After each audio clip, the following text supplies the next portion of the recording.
do we have there it is. So I'll go ahead and call the meeting to order. All school directors are present. Let's see. Welcome, Ms. Birdsong. Is there any other guests that I don't see any? Oh, and Ms. Jones, so welcome. Okay. All right, board budget priorities, 2022, 2023.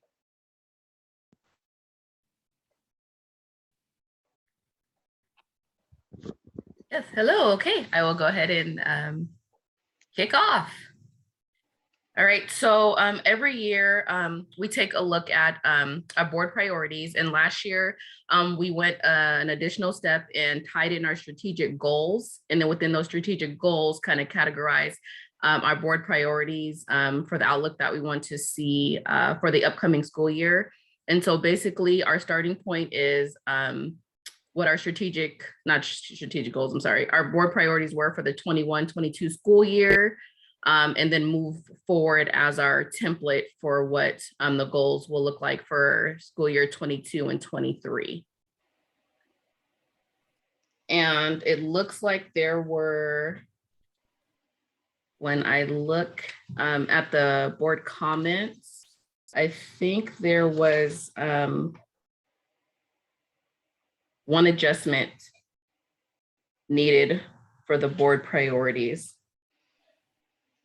Hold on, sorry, my daughter is in there coughing. Hold on really quickly.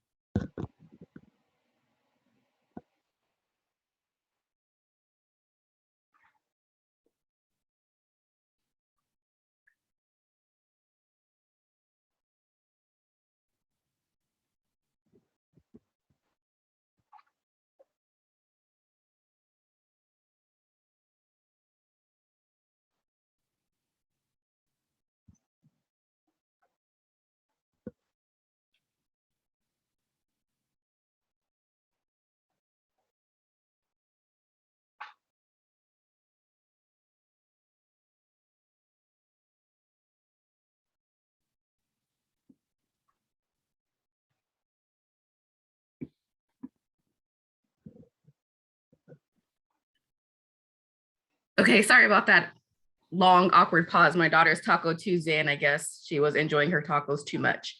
Sorry about that. I believe that the only comment was in reference to the camp and basically asking for those dollars, basically ask pretty much what happened to those dollars. For this school year, it looks like the camp dollars will more than likely be repurposed because there was a poll that went out and it's looking like staff may not happen this year in its traditional sense. But I know that Ms. Chin is working with the team to figure out how to repurpose those funds to still benefit those students. COVID, again, has had a huge impact. So those funds are still there to be repurposed this year. And if we're in the same boat next year, they will be repurposed for 22-23. So it's just more of being creative to see how we can do an alternative to the 5th grade camp, but maximize these dollars to benefit our students and families.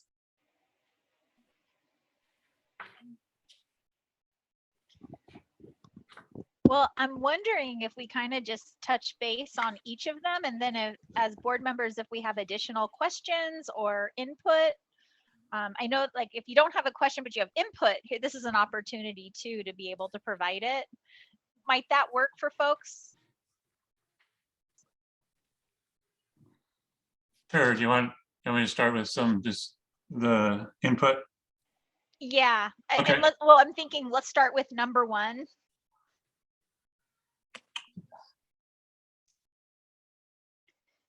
Okay, I guess my input is on probably number 2. Okay.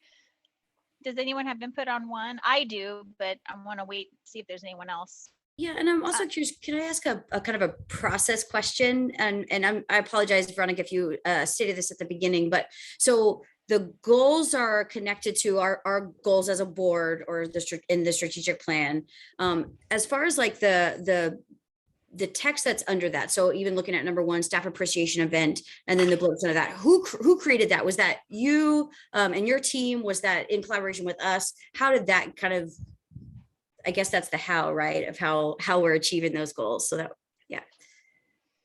That is a great question. So the board pretty much put this together. This is what the board wanted as far as their priorities.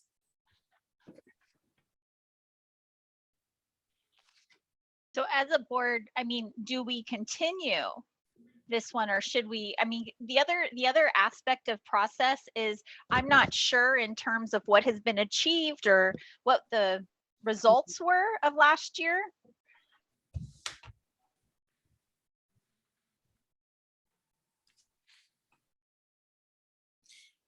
So if we were to, so I guess for an example, right? So if we look at number one, which is one of our strategic goals, create a culture of equity, trust, honest, respect, and positive relationships. And what fell under that number was the staff appreciation event, basically making sure that we have budget for this event, but also trying to do stuff different than the normal, going to, renting out a space and then doing the awards. And so some items were listed on here like staff breakfast, star awards, some things to basically do staff appreciation throughout the year versus one time a year. And that's kind of what I heard last year when we were putting this together. Instead of it being just once a year, how do we do something to make sure that staff are getting recognized throughout the year? Right. I guess I kind of feel like we could lose the subsets, the subcategories, and develop them anew, because it's like we're in a different time and place, and need quality input from non-staff community members and students. Yeah, we don't know if that happened, if we see that as a success and we want to move away from that, or it's almost like these things define where we're going with that goal to limiting. And yeah, so I would almost just put the goals, the 1, 2, 3, and take the subsets out, and then come back to them and see if we wanted to put them back in some way. So if there are additional or amended ideas, this would be an opportunity for us to share those and start forming them. Yeah, I guess for me, this is an exercise about you go through each one and decide, do we leave it there? Do we change it? Or do we add something else? I mean, it's all open. I guess just to give a little context, maybe you got this, Director Hoover or not, but originally, so these number 1, 2, 3, 4, those are the strategic goals from the strategic plan that was developed as a result of that. And originally this document did not include those. It was just the items under there, which were developed by the board. And then last year, we pushed, separated all those individual items and put them under one of the strategic goals. So that's how this thing was developed. That actually makes a lot of sense. Thank you so much for that clarity. Yeah, that makes a lot of sense. Thank you. And I guess I would just suggest, in the title says strategic goals and board priorities. This traditionally has the word budget priorities, which can be a little different than maybe the broader priorities, because these do tend to be budget focused. I mean, in terms of dollars, and there may be other things, but anyway, this document used to be always called budget priorities, which I think kind of adds a little context to it.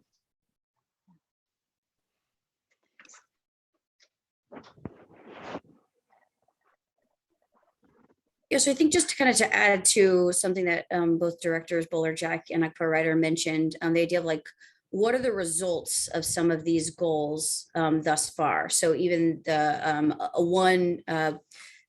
number one in the second bullet point, what have we gathered? What quality input have we gathered in the last year? like, yeah, how are we doing on that goal? So that then I think we can identify, okay, is that something we want to stick with or add to, layer on, or like Director Boljack said, or are we doing okay? Okay, So I guess so the other piece of information on this, so the stuff in bold is what the board came up with. The text after that is kind of, I think that Veronica's kind of response to it. And this was from last year. So I don't think, correct me if I'm wrong, Veronica, but I don't think you've updated this from last year. So if once we establish kind of the bold items, then she usually goes through the process of then saying, okay, here's what was done, or here's what we're doing, that kind of thing. correct.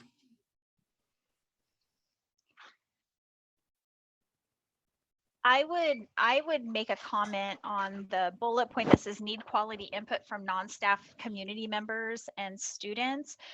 I think that needs to transform a bit. I think that we need to be more inclusive in our practices, and share power with our community. And so that, and to leave that general, to see ways that we can do that. And I'd be very, and I'll just say it right now, continuing to communicate and recruit through the website and social media and word of mouth is not effective for everybody. It's harmful for people. And so I will hopefully see other ways that that is happening. Is it partnering with community-based organizations who can, we can work together and do it? Is it more community listening sessions, more parent nights? Are those, what are those, are we forming like a parent network or something like that that would help inform, and that people, what goes along with the equity, trust, honesty, and respect is that people feel that they're empowered to share and give input. And so staff appreciation event, I think, is one aspect, but there's much more that needs to happen to improve equity, trust, honesty, and positive relationships. I know I talk fast, so if anyone's taking notes, I'm sorry, I can always repeat. See, and I would take the word event off of there. If, I would go back and say, and ask us to say, what does create a culture of equity, trust, honesty, respect, and positive relationships? I need to go back to that question and ask what each of us really think that takes, and then put our list underneath. I think we've clearly heard that an event does not do it. I mean, an event is one little piece, but to think that that does that goal of number one, I think we would be fooling ourselves to think that. Yeah, and I think just to Director Larson's point, and some others, for this particular document on the budget priorities, in these, I agree with all of the comments, but also just exhibiting how the budget is being spent on those priorities. So clearly there are other things that we can do that don't cost, additional dollars, but this was to prioritize where the budget dollars are going. So examples under each one of those about how those dollars are being spent. A few years ago, when we were in this position looking at the budget and having to reduce, these were some of those priorities that rose to the top because there was a budget line item for a couple of these. And the board response was, we want to make sure we keep this. So let's make sure it is a budget priority. But clearly there are other areas that we can provide examples of how we're actually spending the budget, putting dollars in there for that. So another idea I have with this one is translations, translators, like building an infrastructure that will support ongoing, immediate translation. So whatever that looks like. And if the answer is we do have something, well then, how can we improve it so that communities are getting their needs met?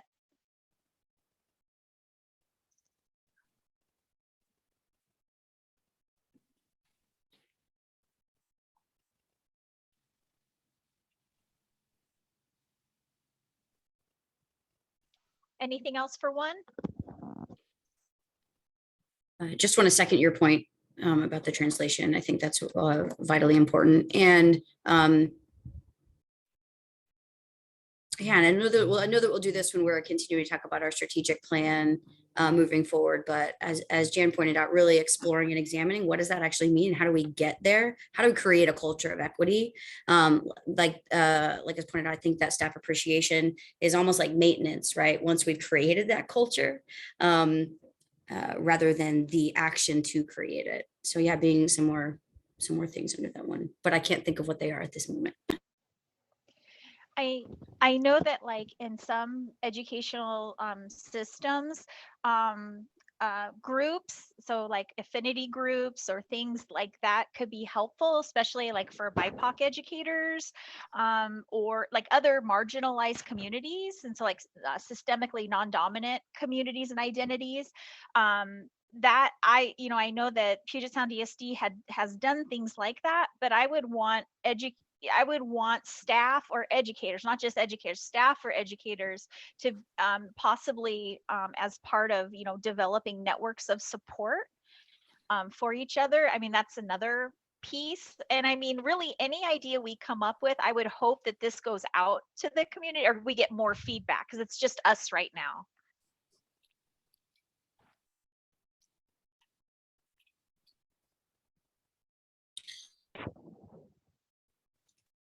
Can I ask another process question? Sorry. Thinking about, I know this is just kind of the beginnings of the conversations around budgets, I think. So correct me if that's accurate. And then like what kind of, and I guess Ms. Birdsong, we can talk about this when we meet next week too, but just kind of curious about where this fits in the overall process. Because as Bridget just pointed out, I think community input on where our priorities are important. So I'm curious to know, like, if we have some time to go touch base with community and then come back. So this is the initial process. Usually this, I want to say this got approved. I think we were kind of running behind last year. We had, we're in the middle of a pandemic. But usually this gets approved February, March-ish. The budget pretty much gets started in February. There would be some time if we, to communicate this out to the public on different platforms, if that is the route that we want to go, which is perfectly fine. It's just finding that time, getting that feedback, and then adjusting the document, and then bringing it back for approval. Yeah, in the past, this is truly the beginning of the conversation, because we always have a budget advisory group which looks at this. We've had in the past, Veronica's had like Zoom meetings on getting input and different things, and so yeah, all of that. And this is something I think we've been trying to expand to get a wider circle of folks involved in this process. But what we found is in the past, I think this document is helpful to people to kind of have something to grab onto, say, look at this and say, okay, this is what people are thinking about priorities. And then the general feedback we've gotten in general on these, I mean, when we come out with a proposed budget document, almost all the comments are related to the pages in there that the board priorities are presented, because that's what people can kind of more easily understand, because a lot of the budget document is budget codes and all kinds of things that is hard to understand. So yeah, this is absolutely the beginning of that process. Yes, and so pretty much just to kind of so basically this is the starting point. Budget process starts next month. Within that, we advertise on different platforms to be a part of the budget committee, which usually involves staff. We try to get students and parents in the community, and this is a working document within that we use within the budget process. Director Bolerjack added transparent, clear, accessible communication in the chat. And another idea, and I've shared this, that other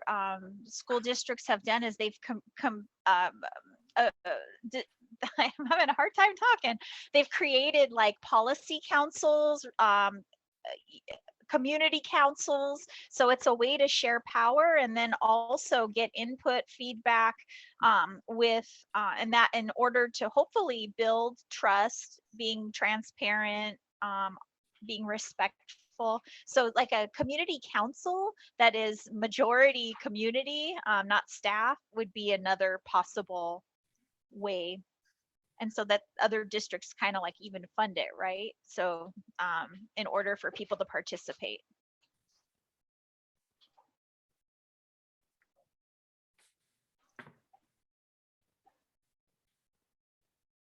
Anything else for 1 before we move on to 2? And our starting point this evening? I know Director Larson had something. Yeah, you want to go into 2? Okay. So under number 2, the second bullet point, creative learning labs, equitable access at each elementary. I believe that one has been accomplished. To my knowledge, each school has a full-time learning lab director. And so I think that one for me can be taken off the list. That was a high priority for a while when that wasn't the case. The second comment, the next bullet down there, design and implement academic acceleration program for all students with special focus on the 40% of students who are 2 or more grade levels. Unfortunately, I think based on the recent data, that's now increased to actually probably about 60% of our students are 2 or more grade levels behind based on the most recent tests. So, but that one I think still needs to be there. Let's see, also under number 2, yeah, there's farther down toward the bottom of that, there's a pre-K in all elementary schools. And I think we have achieved the pre-K in all elementary schools at this point. I'm thinking also, I'd like to kind of add the words high quality in there. We know that there's a measure of the quality of these preschool programs that the state had. Is called the Achievers Program. And we also know that, Cascade View, for example, got I think 4.9 out of 5, which is one of the best in the state. And so, having that high quality program at all the schools is for me would be a pretty high priority. The other one, the next one below that, review needs for increased community liaisons. I believe that one has been accomplished.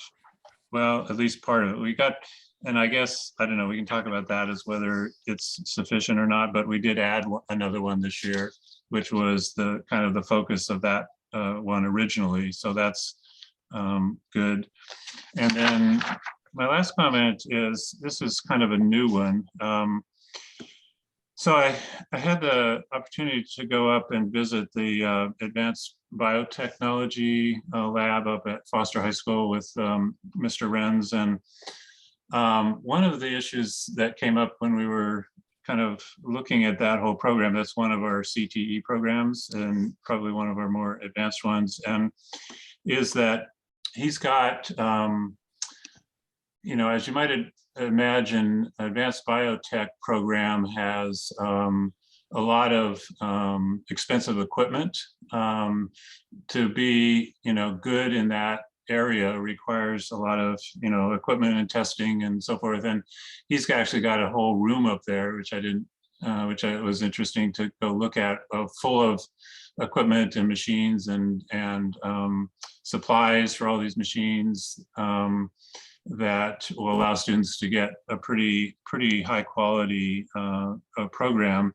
However, to do that, he's gotten most of the machines, which are not cheap, through donations and grants. However, there's a couple of areas that, once you get these expensive machines, number one, they have supplies, consumables that can be not cheap to keep them useful and operating. And then they require regular maintenance, which is also potentially not cheap to keep it. So I think one of the areas that I kind of added, the general area would be expand and support our CTE programs. Because I think, I'm not sure, I haven't seen that there's really been a good budget analysis of these different programs in terms of, what they actually cost to maintain them, and primarily in terms of, supplies and consumables, operating costs, and whether we can, how we're going to go about keeping those programs at a high level so the students get the benefits. And it may not be just the advanced biotech program, it may be other ones as well, but I think that's, for me, that's a pretty, because we want, we know there's a whole area of, developing these different career pathways for students, which ties a lot to our CTE program. So I think it's important to do a good budget analysis of that to figure out, okay, what's it going to cost to do that, and how are we going to get the money to maintain those programs. The biotech program is particularly interesting because it's, I think it's one of the more advanced ones in the area. Mr. Renz has been working it, and that could be a draw for students to come into Foster High School into that program. So anyway, those are my comments on that number 2. So just to give you just some quick context with the CTE program. So we've actually been doing pretty good with our CTE spending. We've always met our minimum expenditures, and we usually have some carryover into the following year. CTE is one program that I've never had to worry about overexpending. But I can go into further analysis of it. But for the most part, usually I'm telling them, hey, we need to spend to meet our minimum expenditures. So we do pretty well within the CTE program. Yeah, there may be you may need to connect with Mr. Renz a little bit, because I think he would have lots of ideas for spending the money. It sounds like he may not be totally connected into that, but it sounds like there's a little connection there that needs to go on. Okay, will do. I have some comments about this one if you're ready for them. The first one that Dave talked about, I have one computer that scrolls one way and the other one scrolls the other way. And the design and implement the acceleration program, this one's always been troubling for me because I see our students as where they are is where they are, and where we can help them grow to is where we can help them grow to. And I don't know that I think we should be accelerating one student over another.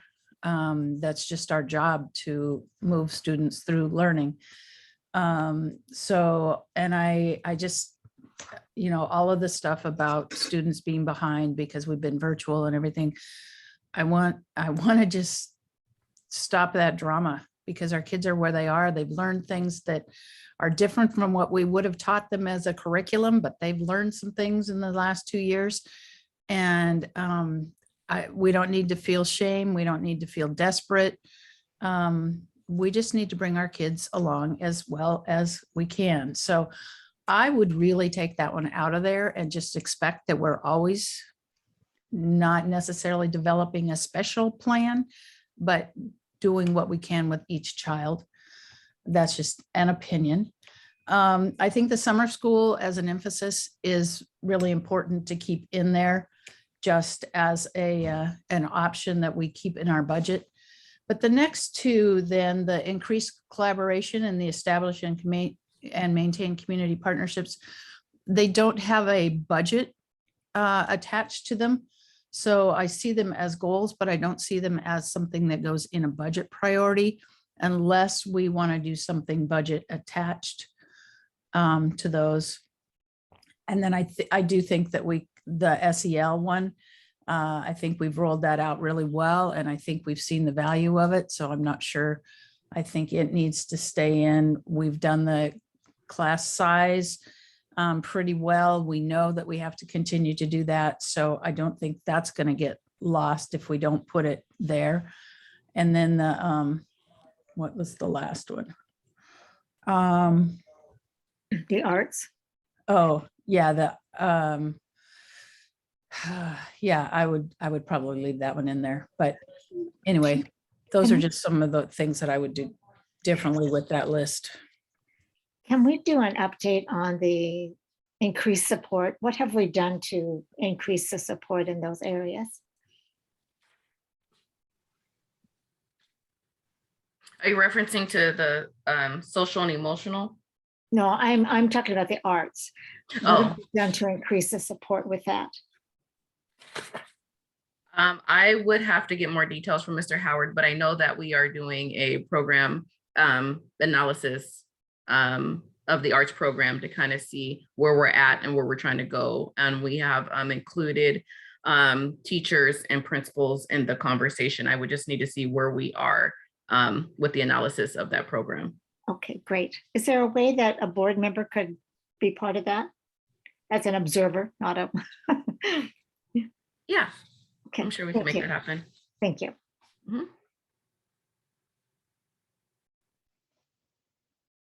I think this is also a good one to check in with our educators as well to see kind of what their needs are, where they're seeing gaps as well. So that's my thought on this one, because Well- I can't, it's hard for me to have an answer if I don't know all the bigger picture of what the needs are. Well, I think Veronica said that they had staff on there. Yes, they are working with staff as well. Like I know for sure we're working with the band. I believe for sure the band and choir, because I spoke to some of them myself Is regarding that just- instruments and processes and things like that. So And that's not just at the secondary? no, that's not all. So I spoke to secondary, but primary is included in this analysis. Okay, great. Thank you. And Bridget, were you meaning two in general or the specific one about the Yeah. arts? Yeah, two in general. That's what I was Yeah. hearing. And then I have a quick question in the district. So for after school clubs at all levels, how is funding handled for those? Or if there is an advisor, how's the budget determined for those extra groups that are doing work? So for the after school clubs, I believe those are drive by the CBA, what's written in the CBA, you get stipend, and Aaron's on here, so he can correct me if I'm wrong. But I believe those are driven, the dollar amounts are driven by the CBA for the after school programs that have stipends tied to them. Outside of that piece, you have your ASB groups and teams and things like that, where teachers do get stipends as well. Okay. No, but I hope I answered your question. Mhm. Okay. Any other feedback for number 2 before we move on? All right.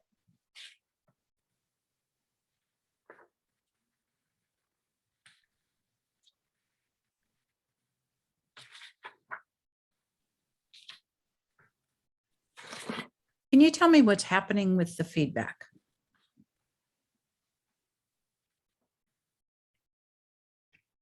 In relation to, I mean, we're just throwing our thoughts out there. oh, I'm sorry. Yes, I am And we're not- documenting everything. We're not voting, we're not determining, what are we doing?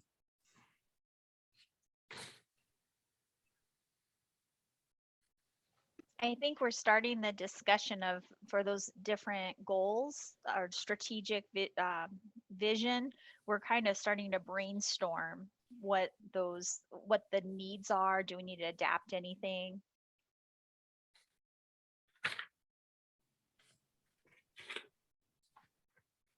Yeah, and I think again, if there's some agreement on, or we're hearing comments about a particular item not needing to remain on here, the feedback from tonight plus the feedback from the other occasions Ms. Birdsong will have with different groups, we'll synthesize all of that and then again, bring it back to the board for updates and for an eventual finalization of a vote of those budget priorities. I guess I'm kind of hesitant to give my feedback if we aren't going to make that into a discussion. because I don't want my feedback to be the only one that's spoken and that it gets taken farther than the rest of y'all agree with. So I don't know how to move that into discussion. I guess that's what our president does. So if the ones like, for example, like if you say you wanted to delete the creative learning labs because that has been established, or ones, I guess ones that want to be, that are brought up to be deleted or removed, I'm assuming, can that happen at this point to be moved? Or is that something, again, like Dr. Herndon say, bring to the community to see if they feel as though that that's something that they would want to see removed? So I see both sides of this. And I don't know if they're different actually. And so I would say then, you know, if I'm in the role of facilitating, I would want to encourage our input at this time initially. And then of course, that's just first part. And then to hear from community, what things are we missing? What do they agree with? That's my thought right now in this process.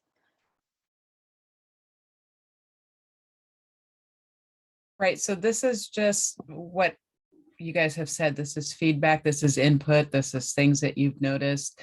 And then Veronica and I work together with our notes. We update the document with that input and go from there with the community, bring it back to the board once that's all done and the board has final decision, and then we'll approve it or not.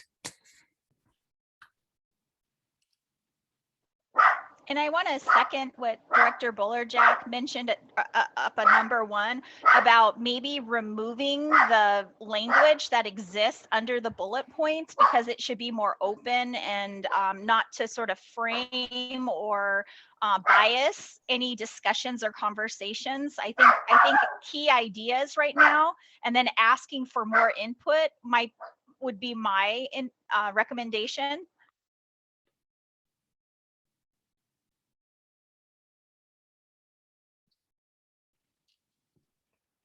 So Yeah, I would, think that the text under each of the bullet, that's kind of, you know, Veronica's response to things. So yeah, at this point, you could certainly take all that text out. And then, because that's, I mean, what's in here now is basically Veronica's response from last year. So, you know, change the bullet points and then, yeah, have her respond after the bullet points have solidified a little bit. Are those, oh, I thought part of those were board thoughts after the bullets, the italicized wording. I Is that think it just was, right?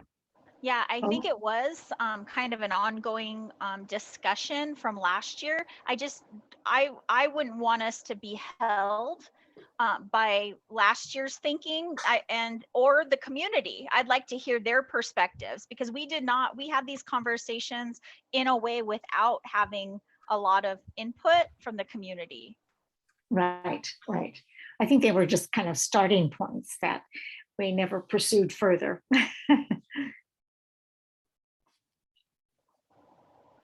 so the community, I'm just trying to clarify this in my mind. We're kind of editing this today, and the community then would look at how we've edited it.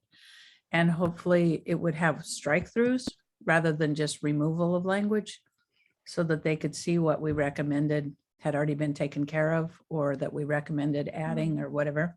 Is that true? That I don't know the dynamics of how that would work. That makes sense. Yeah, you could do it that way.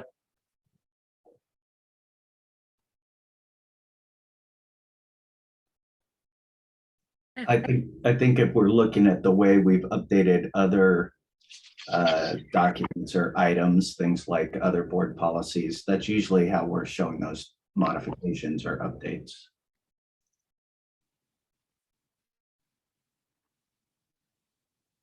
It could be helpful. So I think that like a community council or some other type of structure could also fit in this one as well.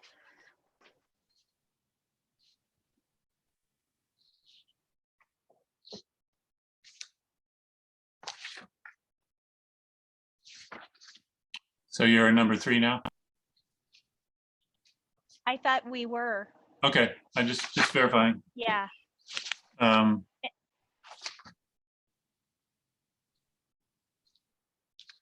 So there's a couple of changes. When we're talking about the ending fund balance for 2021, we just need to update those dates.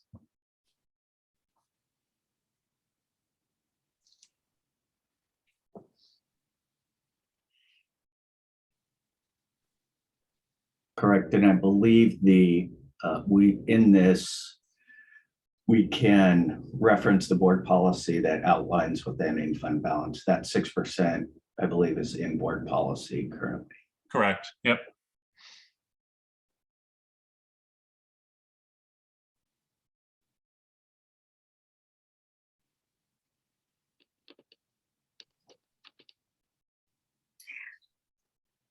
When I'm looking at this part of it, I think that, remembering to utilize available funds effectively, it's nice to have that in there so that that's one of the things we emphasize. So I hate to get rid of all the wording after the bullets. Good point. So there are a few things that come to mind for me. One, that first bullet point around communications, I think based on like what we, what we've heard over the last few weeks and even before that, I think it would be valuable to even create more specific language around communication. Like what are our priorities? How are we prioritizing communication, right? So like what methods or whatever. So being more specific perhaps in what our goals are there would be useful.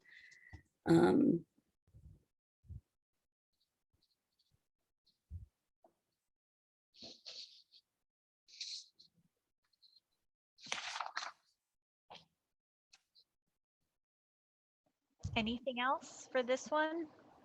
Yeah, I guess the one other thing, I was looking at the last bullet under this one, the school lunch nutritional standard. So that one came up a couple of years ago when the Trump administration was proposing to cut the national nutritional standards for schools. And I was concerned that, we didn't, even if that administration was to cut the standards, that we would not want to cut the standards. And so that was kind of the emphasis behind that one. Now, I think there's no danger of the nutritional standards being cut, at least for that reason, from the national level. So we could, and I know our school food service director, always keeps to those national standards. So I think that could probably be removed, at least in that form. And we do have a vegetarian option for each of the meals, so we do maintain that. If there were any, for this particular piece, that is something getting ready in preparation for next year, updating any changes in nutritional standards or alterations. Obviously, as those come out, we would want to make sure that you're all aware of what they are. But I would, just knowing a little bit about the differences in the administrations, my guess is there would probably be some clearer guidelines on that as opposed to the previous administration.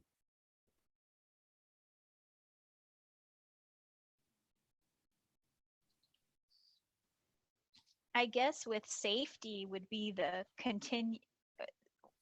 looking forward, if there's a need for PPE or vaccines, like just to be responsive,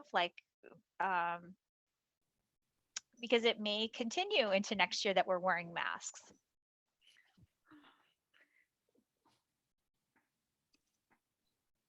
Another aspect on this one is that third bulleted item on the ventilation systems. We do have a process going on right now of evaluating our HVAC systems, seeing cost of upgrading and timeline of what that might be. So I can get an update from Ms. Cardenas about that.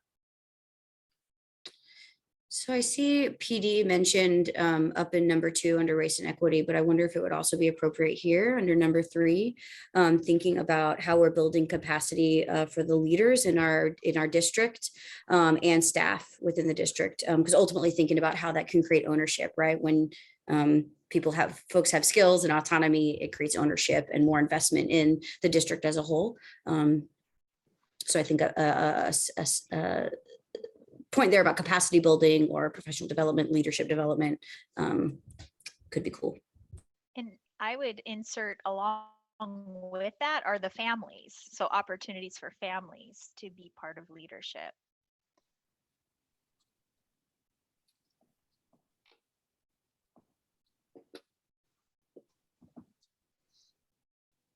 I'll just give one example of a community partner. So the supporting partnerships in education and beyond actually have a family institute. So it's for caregivers, parents, key family members, and it's a network that actually promotes and encourages families to get more involved in the school and to help try to make it, help with improvements of what needs to be done, things like that. And that's just one partnership of something that we could potentially tap into or even foster more of within our district. Yeah, there are several districts that have what have been called over the years parent academies. Kent has one. There's other districts that have them, and it's kind of a two-way street. So part of it is getting parents educated on how the education system works, and then also providing input from their side about how it needs to be changed and so forth. So it's a two-way street. So there's examples of that around us to look at. I wonder also under the safety one, I think we failed to be carefully aware of staffing and how staffing affects safety. And so I don't know if we could put something under there to ensure that our staffing levels are identified to provide for safety for students and staff.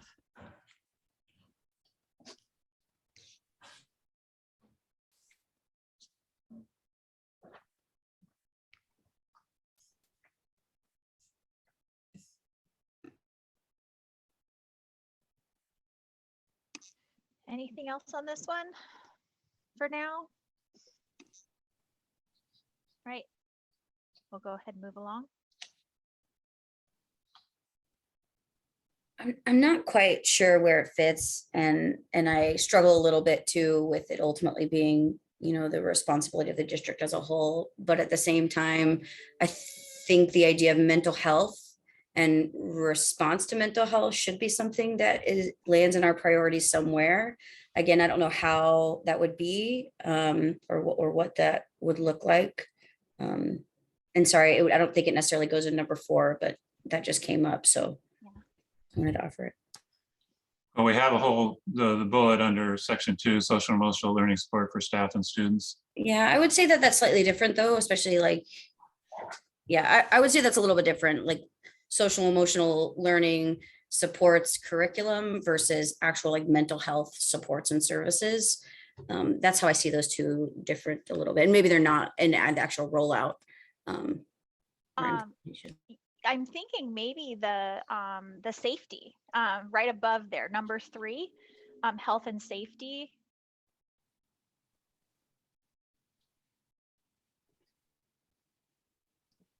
I agree. I think that goes along with those safety issues.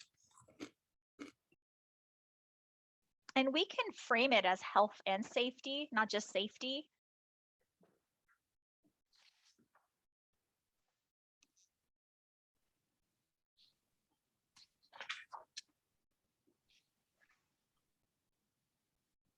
All right.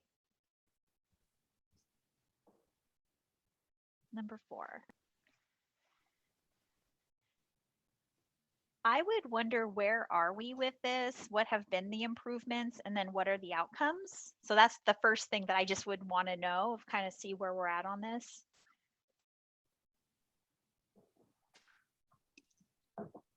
And again, I think for some of these, we can have the various departments fill in what we've actually spent on this. For the budget documents say, here are the additional dollars we've spent to try and increase that. So I know Mr. Dragunov has done quite a bit on this, and he'd also be able to provide some statistics on staff accessing some of the supports we currently have in place for assisting with mental health. But again, doesn't mean we can't do more, identify some additional effective ways in which to retain, recruit staff of color and additional supports for mental health for students and staff.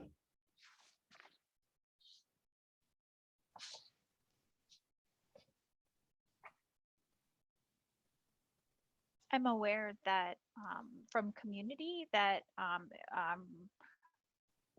good working relationship with historically Black colleges might be something that we need to look at or improve, especially as it relates to educators and that pipeline, intentional pipeline for having more educators in our district. So maybe improving relationships and improve the amount of the different pathways. So I know that we've been told before there's certain ones that we do have. I would wonder, is that enough? And do we need to still develop? I'm not aware, do we have any working relationships with historically Black colleges?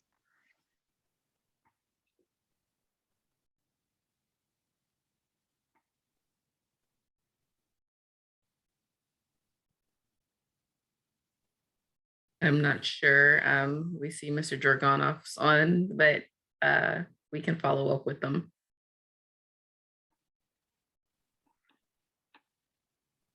We have sent some students to historically Black colleges, so in that sense, there's potential connection. I know one of them was interested potentially in coming into teaching. I don't know if they still are or not, but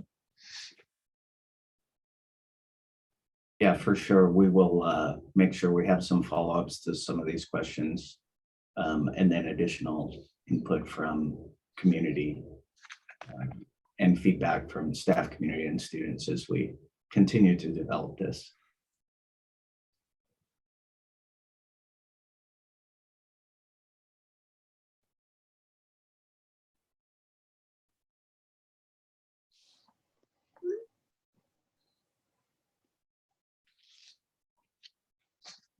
Will we have an opportunity to see this sort of the stats of how many BIPOC educators staff have been brought in, and then retention?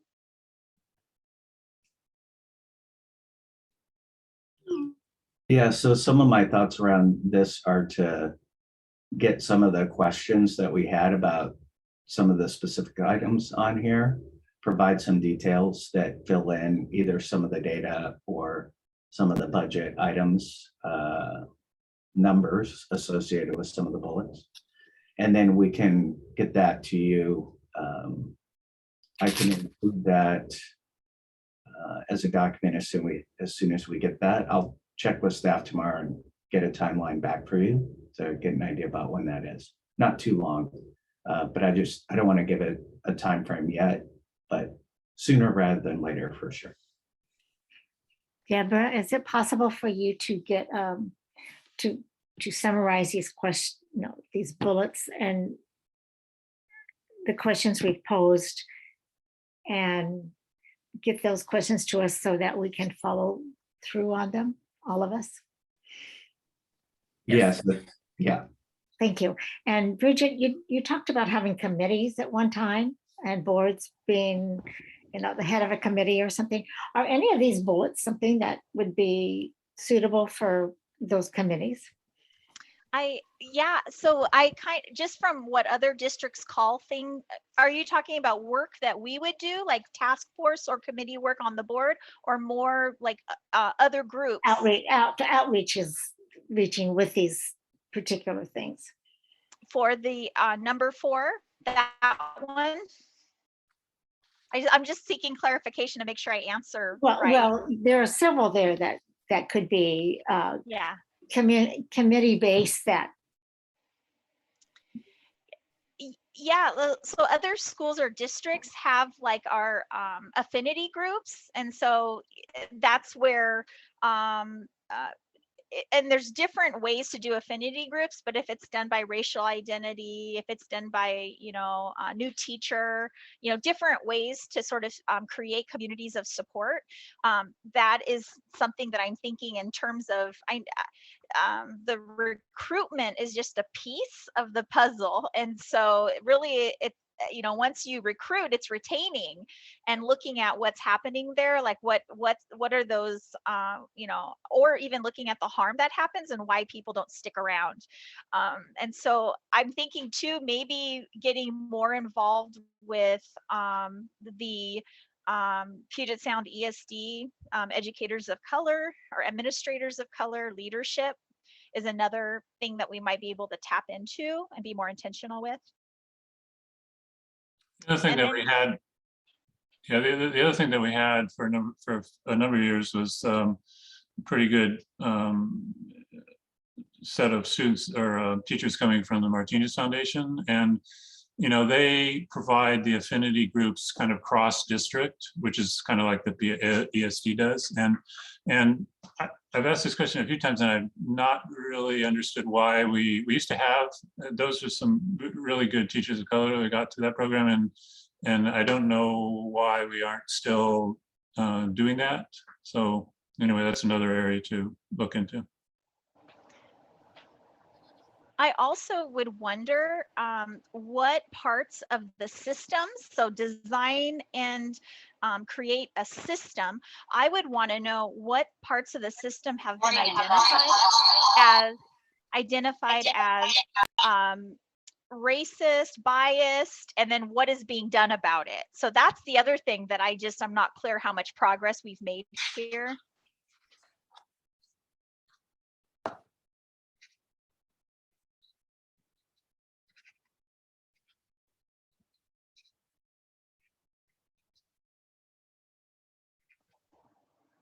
Anything else? Ms. Birdsong, do you have plenty of notes? I do. And I would say if there's anything else that kind of comes to mind, feel free to email us. We'll include those. Sometimes, I mean, as we have spoken about recently, sometimes people, just process a little bit more, even though I know we had this shared out just through discussion. Sometimes additional thoughts or reflections come up for people. So just feel free to email us any additional thoughts or questions.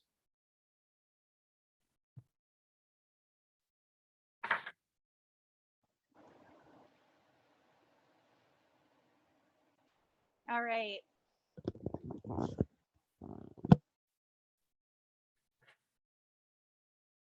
Are you ready? Yeah, let's keep.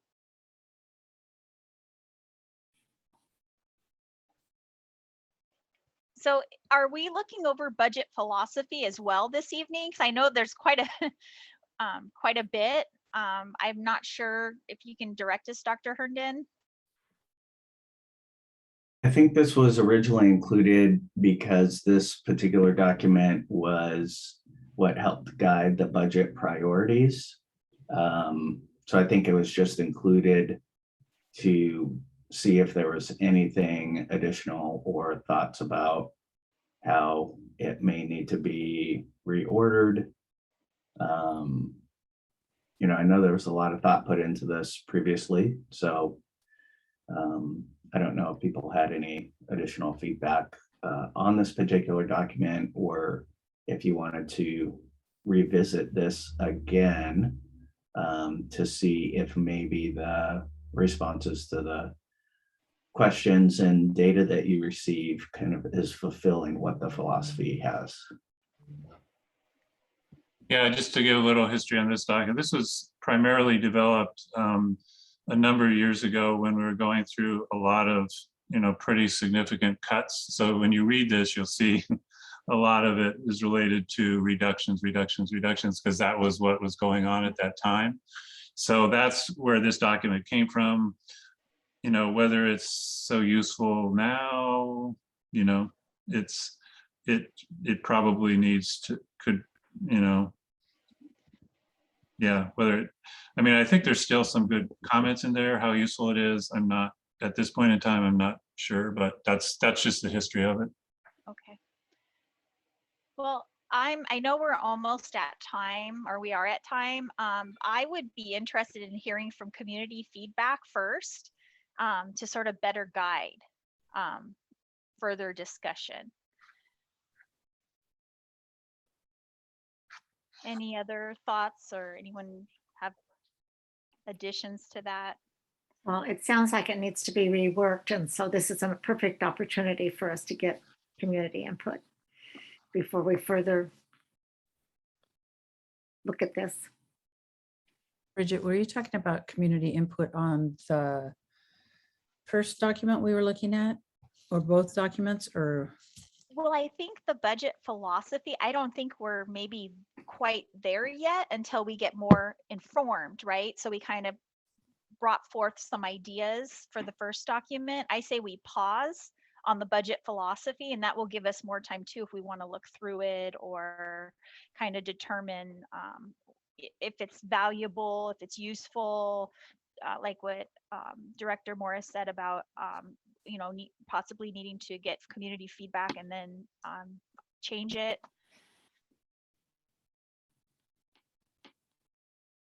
Yeah, I'm not sure why we have two documents. I mean, I know why we developed the budget philosophy one, because we were having to cut. Yeah, it's a couple levels of abstraction. The budget philosophy is kind of a higher level of abstraction, and then the budget priorities are more kind of a level down from that, tied more directly to specific budget topics of a particular year. So What do you all think before we adjourn, maybe pausing on the second document and maybe having a chance to review it and wait for more community input? sounds good to me. Sounds good to me Sounds as well. fine. All right. So that's what we'll do. And if I can get a motion to adjourn, or do I need a motion to adjourn, Dr. Herndon, for, yes, okay. Yeah, Motion. still one. Yeah. So moved. Second, Second. All in favor? Bye. Aye. aye. All right, go take care of yourselves. I'll see you at 6:30. Yes, sir. Bye. Thank you, Ms. Birdsong. You're welcome. Thank you, guys. Thank you.